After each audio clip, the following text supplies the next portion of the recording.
সেদিন কোনো প্রোগ্রামে যায় নাই, আজকে তারা বড় বড় কথা বলে। বিগত দিনে ইউনিয়ন পরিষদে যেই সমস্ত অনিয়ম হয়েছে, সাধারণ মানুষের সেবা ঠিক মতো দেয় নাই, টাকা পয়সার বাণিজ্য হয়েছে, সেটা আর করতে দেওয়া হবে না।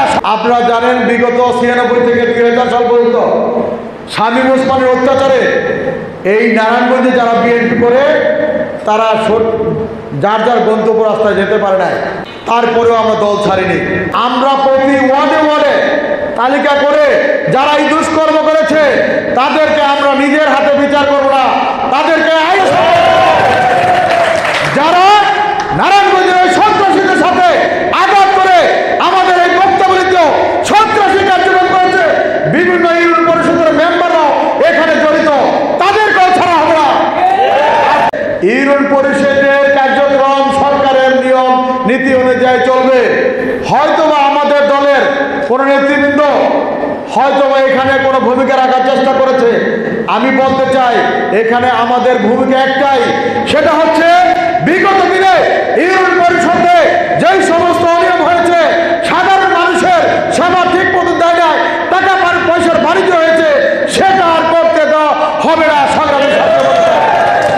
এই জন্য বর্তমান চেয়ারম্যান সাহেব উনি বিভিন্ন মামলায় জড়িত হয়েছে। এই জন্য উনি এলাকা ছাড়া, যদি কোনো মেম্বারদের পক্ষ থেকে তারা সমন্বয় করে সরকারি নিয়ম অনুযায়ী পরিষদ চালাতে পারে, আমরা সাধুবাদ জানাবো। কিন্তু তারপরে কথা রয়েছে, বিগত দিনের মতো অনিয়ম করলে আমরা মেনে নেব না। যদি মেম্বাররা নিজেদের মধ্যে সমন্বয় করতে না পারে তাহলে সরকারের পক্ষ থেকে হয়তো প্রশাসন নিয়োগ হতে পারে। আর 2-4 জন রয়েছে, মতিউর ফখর বলেছে নারায়ণগঞ্জে বিগত দিনে তারা দিনে বিএনপি রাতে আওয়ামী লীগ করেছে, এই সংগঠনকে ধ্বংস করে দিয়েছে।